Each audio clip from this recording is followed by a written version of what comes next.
Ég greindist með leghálskrabbamein árið 2019.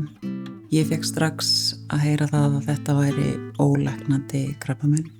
Fór í lyfjameðferð þá og svo greinist ég aftur 2021. Ég fæ 6 lyfjagjafir í viðbót og sett á geislameðferð líka. Þannig að allir minni meðferð í rauninni lýkur þarna sumarið 2022. Síðan þá hef ég verið í ströngu eftirliti og sem betur fer þá hefur ekki bólað á neinu eða þá. Það alltaf ákveðið svona spenna sem fylgir hverri myndatöku þetta en maður fær ekki eitthvað að rósa sigri fyrir en það eru liðin 5 ár en það eru komið 3 stór ár núna.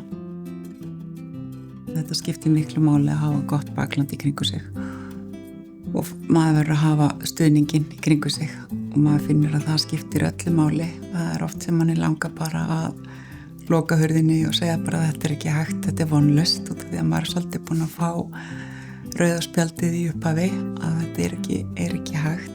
En sem betur fyrir fljótlega eftir greiningunum mína sagði nú líka einn læknir við mig samt, samkvæmt bókinni þá þetta ólæknandi en í dag erum við bara alltaf að sjá ótrúlega hluti gerast. Þannig að hann svona skildi eftir þarna smá rifu á hurðinni sem var búið að skella á mig, og það var ekki nema bara smá birta í gegnum skráargatið. Það skiptir svo miklu máli að sjá ljósið þarna hinum megin, sjá vonina. Kynntist nú einni konu sem hafði gengið í gegnum nákvæmlega sama krabbamein og ég og hún var akkurat á þessum tíma að fagna því að það voru 5 ár frá því að hennar meðferð lauk. Hugsaði mig langar bara að herma eftir öllu sem að þessi kona gerði og hún tók vel til í mataræðinu hjá sér. Tók út allan sykur og tók út unnar kjötvörur og rauðakjötið og bara uppi staðan var bara hollt og gott mataræði sem bara gott fyrir okkur öll og grænmeti var svona aðallega í fókus og mér leið bara alveg ofsalega vel á þessi mataræði og búin að vera núna í 5 ár bara þar.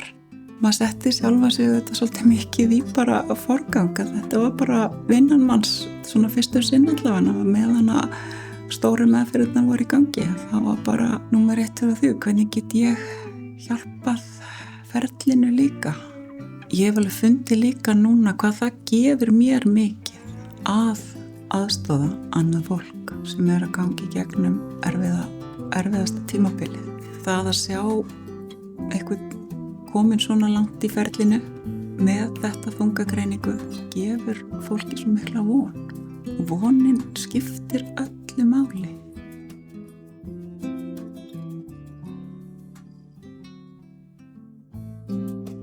Þetta er sagan mín en hún er ein af fjölmörgum. Kaupum bleiku slaufuna, Krabbameinsfélagið.